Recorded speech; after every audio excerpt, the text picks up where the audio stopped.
This is David Rawlings. Hey Dave. A sword master with over 25 years of experience and founder of the London Longsword Academy.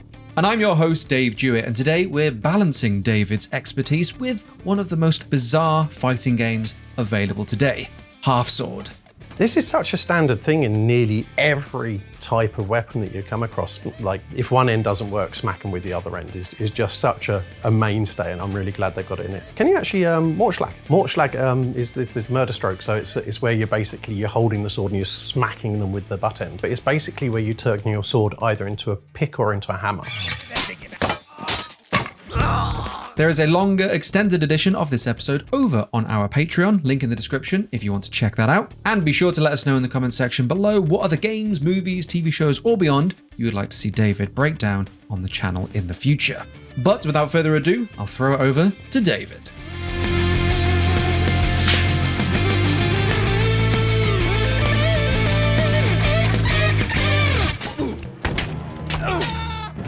Gosh. So you've played Half Sword before? Oh yeah, I really suck at it. I love it, but it's kind of like my go-to at 2 o'clock in the morning where I can't sleep. Just very much a flailer.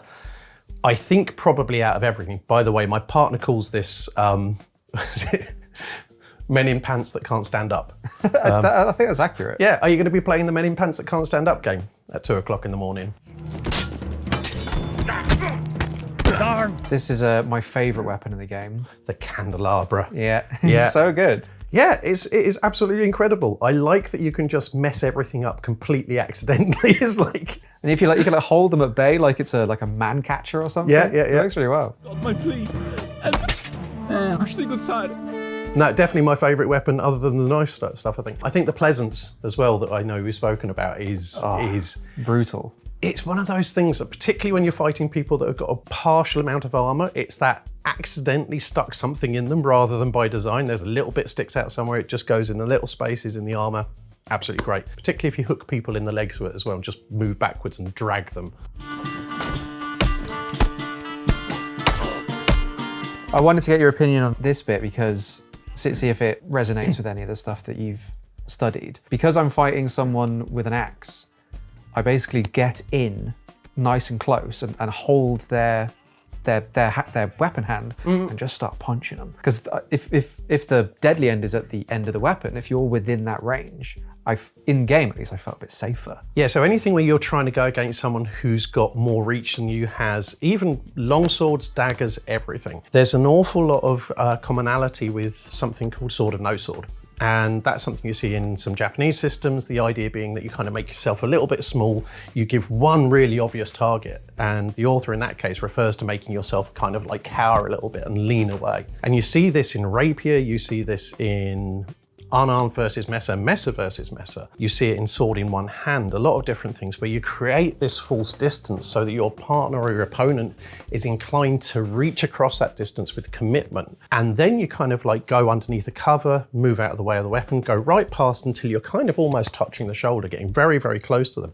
And then, yeah, just wrap the arms up, try and seize everything and pummel the crap out of them. So it's a really useful and commonly used in martial arts way of working against a weaponed person when you don't have a weapon yourself. No! Not because of my left. So funny enough, I did get some footage of me just punching guys with the buckler. Punching people with bucklers has been one of my most successful runs with this game in general. It's just like running through and hammering people. If Daryl is ever watching this, one of my students, when we were first started doing 133, which is our oldest fencing manual going, it's like 1285 to 1340, something like this. Brilliant manual.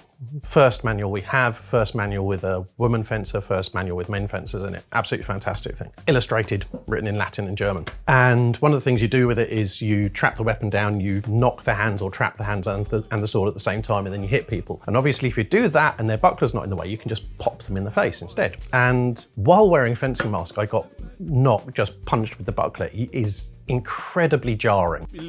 Mercy, child.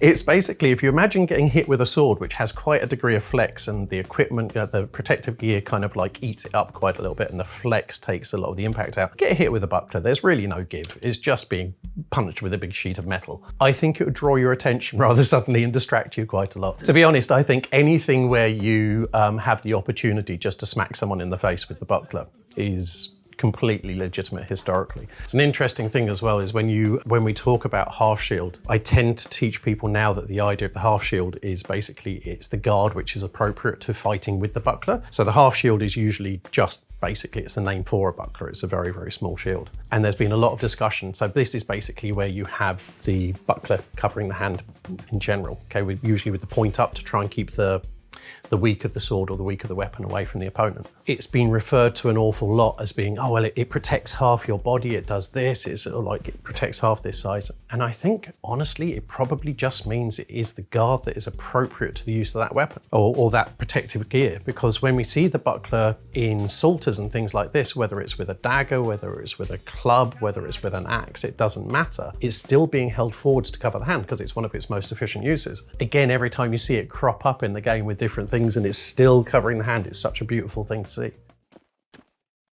Oh, my God's bone! Wretch! So I think in half sword, out of everything, I think the sword and buckler has got such a nice aesthetic. The fact that they've gone through how you can rotate stuff through the weapon, around the buckler. The flow is really nice. And one of the really nice things in the clip as well is that you don't just have this moving around the buckler. You can see the action of even accidentally winding against the opponent's sword. And these are things that you genuinely do in sword and buckler, where you have this kind of like, right, well, I'm going to press against and I'm going to cover with both things as I'm going through. And to see those things there are nice. And these little cuts and flows through and these cuts into cover. That, I think, is some of the most nicely observed stuff that goes on in this game. I think it's absolutely beautiful. It was interesting using it in first person as well, because as you can see, I'm keeping my buckler and my sword sort of as one. Yep. As one object almost, and then separating them when I need to. Yeah, I think there's a great thing. Obviously, when you're trying to hold this forward, you're not just trying to create a cone of safety. You're trying to protect your sword hand at the same time. So this is completely historically a cool thing, a thing that you would do. But when we're using just arming swords and the bucklers, you very, very much, if you extend your hand out, unless it's a trick to get your opponent to aim at your hand so you can do something else to try and catch them with the buckler, you're going to want to cover your hand. So yeah, it's very nice. They've paid attention to very, very nice things. They've paid attention to swords stopping each other from doing things, just simple things. Just the fact that they've put so much effort into cuts messing you up. And I think to some extent, I'd like even cuts to be, particularly to arms and things like that, I'd like cuts to be even more debilitating, more immediately. I think there's a degree of you getting away with stuff in this, which I suspect you wouldn't, certainly in the lighter armoured or the non-armoured stuff, I think would mess you up a lot more quickly. But I think one of the things that you see certainly in a lot of historical swordplay is in the sources where they're talking about, well, if you really need to fight someone, don't worry about going for the deep targets. Don't try and reach their body. Just take their hands out. You don't need to bother yourself with anything else. It's much safer for you just to attack the hands. Even if that's only mentioned once or twice in a manual, it's because it's so obvious you don't need to talk about it any more than that. Can't use the hands, can't hold the sword, job done. If you're enjoying this episode, there is a longer, deeper, extended edition over on our Patreon. You can also support EXP by picking up a piece of our hot new merch at expvideo.info. Merchandise sales and patrons help support the work we do here. But by becoming a patron, you'll also be able to watch all of our other previous episodes and each and every future episode 1 week early. But whether you join the Patreon or watch along here on YouTube, I want to say thank you for watching, and we'll get back to the video.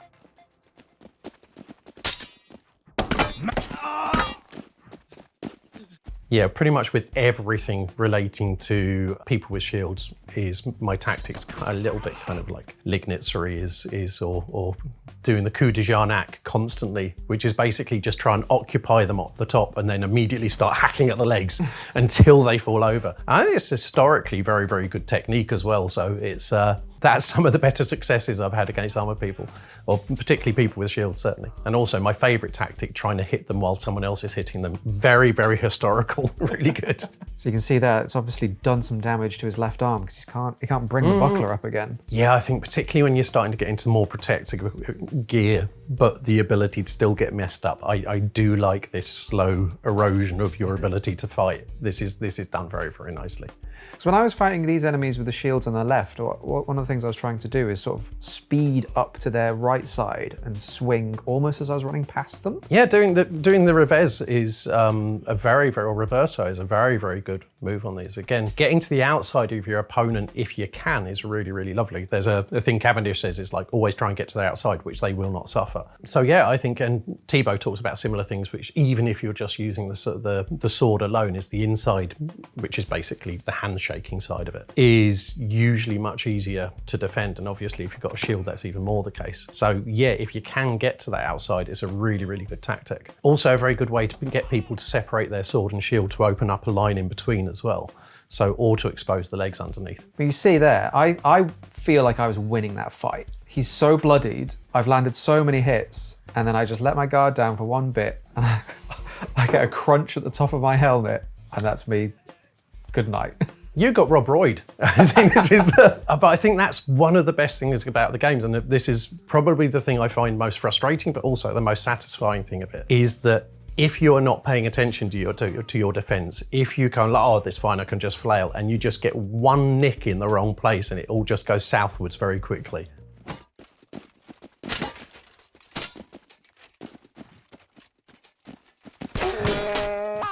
It's hard to aim the spear, but when you land them, they're really good. The spear and the shield is really tricky. I don't know if it's something the game needs to adjust, but because that heavy part, the metal part, is at the end, you can sort of feel the gravity. It's hard to sort of bring back into the center. I feel like what would be really nice is being able to have it on top of your shield and sort of jab from a point of safety. Can you jab and jab? Or? No, I mean, sort of. The game sort of wants to let you do that, but I think the physics are just a little bit off with the short spear, or when you're using a spear one-handed. Yep. So I just start pummeling them with metal gloves. And a really nice thing is a punch is more effective if you've got a gauntlet on. Yeah. Yep.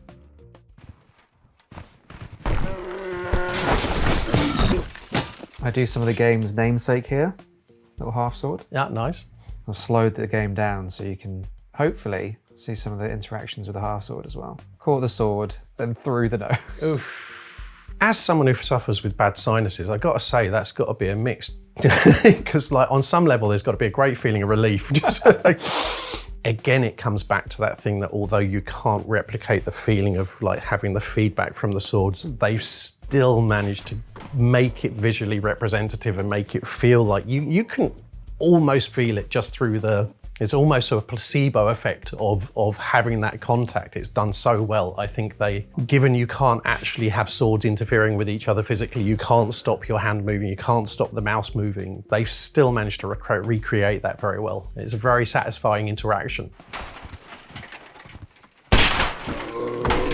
So there you saw me just bash him with the pommel rather than actually taking him down with the blade. This is such a standard thing in nearly every type of weapon that you come across. Like if one end doesn't work, smack them with the other end is just such a mainstay, and I'm really glad they've got it in here. And the sword designs are so nice. Can you actually, Mortschlag? Mortschlag is the murder stroke, so it's where you're holding the sword and you're smacking them with the butt end. Basically, particularly if you're doing half sword, there's a tendency to just use it as sort of like an open, but it's basically where you turn your sword either into a pick or into a hammer. So particularly say if we were doing a half sword technique here and for whatever reason we've had to move out of the way, then just basically grab hold of the actual sword itself and just smash them with either the crossguard like a pickaxe or hit them with the pommel end, and again turn it into a percussive instrument instead. So you get the kind of feeling of reach, but you're using the bash factor as opposed to stab. So when people talk about hit them with the pointy end, they're missing all of the joys of swordsmanship. Hit them with everything. Yeah, because I've seen representations of that. Unfortunately, you can't do that in the game yet. But if I remember rightly, that has been a requested feature. Because especially if you're fighting a fully armored opponent and you've just got a sword, being able to just invert that weapon and use it as sort of a hammer or a pick, I think would really help things.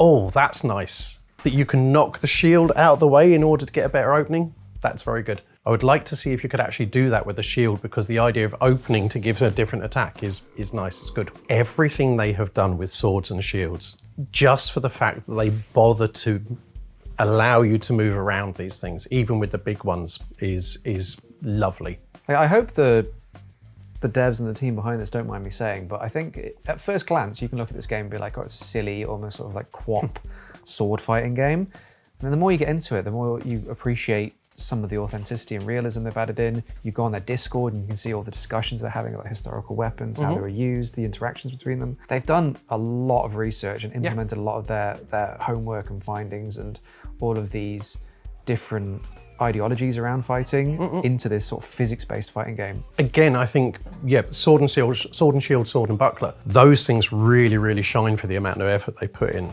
A lot of the other stuff, I think, by dint of it being a physics-based game, is going to inherently work quite well, because it's based on the abilities of your body to move in certain ways. That is beautiful, but the fact that they've gone to so much effort to make everything, just those brief holdings of positions, it's so sweet. It's beautiful.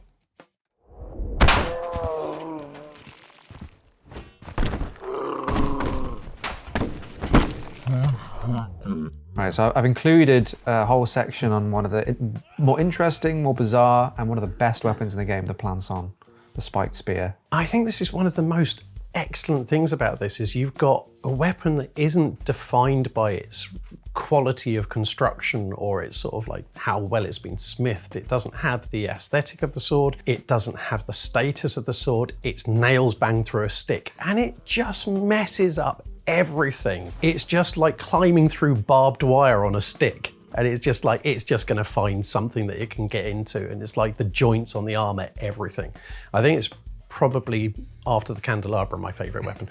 One of the disadvantages of the Plançon is that it can get stuck in people. And if you're fighting multiple opponents, you're sort of having to like wrench it back out and deal with the second attacker. And there have been moments where that's slowed me down just enough to get hit. But yeah, this is very often a thing when we're dealing with weapons and we're dealing with sort of keeping people at bay. I think you're right, having something that's too prone to getting stuck in somebody is very, very bad. And you get examples of this being a problem in even cavalry charges and things like this, where the sword's getting stuck briefly enough to either pull you into a disadvantaged position or even pull you from your horse. So you want that freedom. You don't necessarily want to adhere to things. So I genuinely don't think I would have won a fight against these two armoured opponents if I had any weapon other than the Plançon. Yeah, I honestly think it is the weapon in the game that rewards chance more than anything. It's just maximising your chance of dropping something through a hole. But watch this guy come in from the left. I didn't even know he was coming. I just had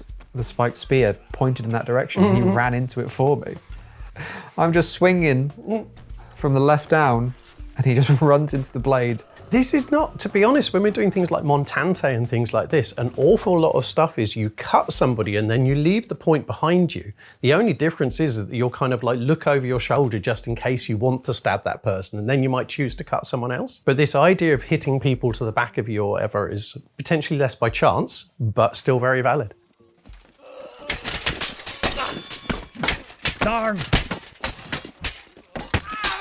I was quite surprised by how difficult bills are to use in this, because bills, if you have a nice balanced build, it's a beautiful weapon to use. And it's one that you can use with a good degree of subtlety as well. By subtlety, I mean you can stab and then hack with it, but it's more that you can, if you give a good stab, then it opens up a lot of opportunities for hooking, thrusting, whatever you're going to do. So anything that's basically got a combination of edge, hook, and pointy ability on a stick is usually something you can use quite deftly. There's aspects to that I think, again, practice may expose more of, but I felt that maybe with the build particularly that didn't come across quite as well as I thought it might be. I can't recall if I've got some later, but I do know, I can recall from playing that if you stab and either miss or purposely stab, motion to one side, and then pull back, that hook can take a tendon or the back of a leg out. Oh yeah, totally. And again, I think this is where the Plançon really works very, very well. Those little snare ups happen very accurately, very easily. I've more found with the build for myself, and this again could be my lack of experience playing it, was lending itself better to sort of like heavier shots. And it's one of those things that you don't need to make the heavy shots with. You can kind of play with a build quite subtly. You can play with it really, really unsubtly as well. Mangakur.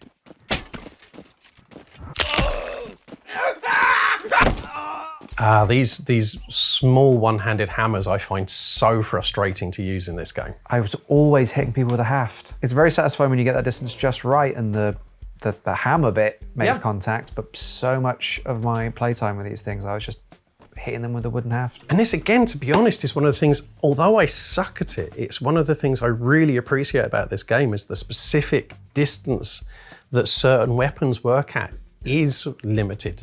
You know, there's examples where, as you say, you've got a big enough haft to it, then it still does a good degree of knock and this kind of stuff. But yeah, with these weapons, if you're hitting with the wrong part of it, it is so frustrating. And then like that, if you get the distance right, it's very, very rewarding. And that you can get rising falsos in this. These Streichen, these are nice. I love that you can do back edge rising hits. But again, it's something that we do very often with any weapon that has the ability to hook, is as soon as you hook, don't just pull on it, run backwards. If you can get them off balance, and that primes you up for whatever else you're doing. So it's got good usage.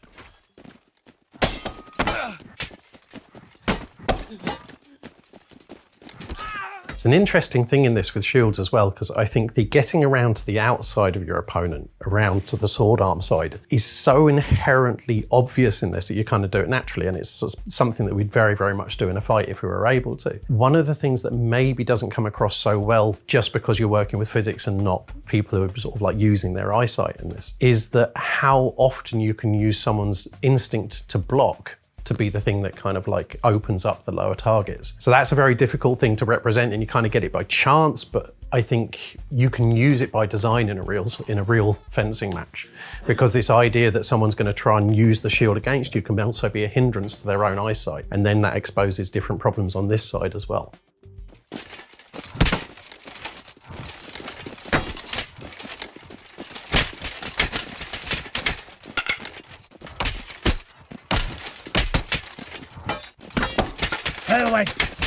Found these fully armored fights would either last absolutely ages, or you would just get that first smack, that first hit right on the head, and it'd be over straight away.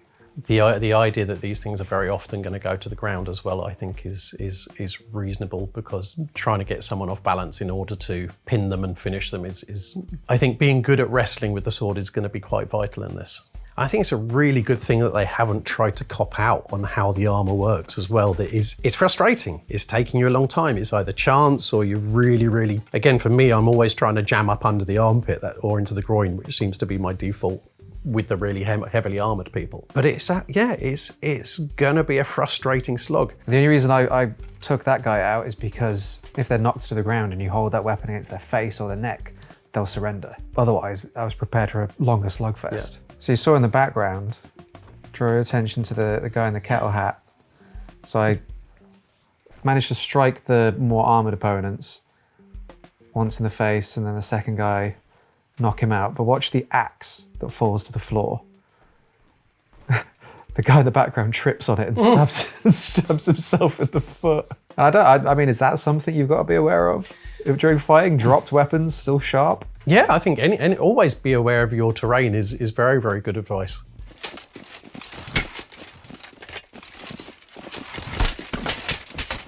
This is the really long pole hammer, pole axe, pole arm that you get with after you unlock the Baron, you get to play the Baron. And because you're so much taller, there's so much more mass. Doing the full length of that swing with a longer weapon, longer limbs, that thing's moving with some heft. So how much would someone's height and stature change the dynamic of a fight? Reach more than anything, I think, is of such advantage in fencing. And there's always things, oh, well, you could get inside that. Yeah, but they can move their long arms back and still stab you even when you're in close. And then when you get in close, they tend to be bigger than you. And you're going like, There's an entire World War II manual, which I think is Applegate, which entirely consists of, if your opponent gets you in a bear hug, first of all, be significantly bigger than them. Yeah, like taller, bigger is with the exception of having a larger physical hitbox, generally being bigger and stronger is of advantage, I think. In the same way as being more physically fit is of an advantage as well. So yeah, reach more than anything though, I think. Darn! Thank you all for watching. We hope you enjoyed this video, and by all means, let us know what other games, movies, TV shows or beyond you'd like to see us cover with David. Links to more of David's work and social pages can be found in the description below. And once again, I want to say a massive shout out to all of our supporters over on the Patreon for helping to support EXP and for allowing us to make cool content like this.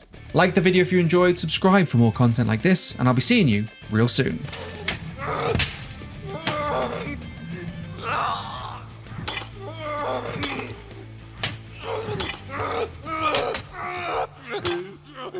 No!